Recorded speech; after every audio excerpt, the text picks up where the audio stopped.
Hi friends, మనం ఈరోజు accounts payable మాడ్యూల్లో డూప్లికేట్ ఇన్వాయిస్ డిటెక్షన్ గురించి తెలుసుకుందాం.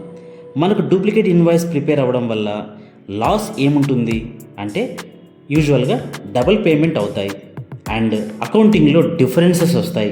దానివల్ల యూజర్స్కి ఎస్కలేషన్స్ ఉంటాయి, క్లయింట్కి డిస్టర్బెన్స్ ఉంటుంది.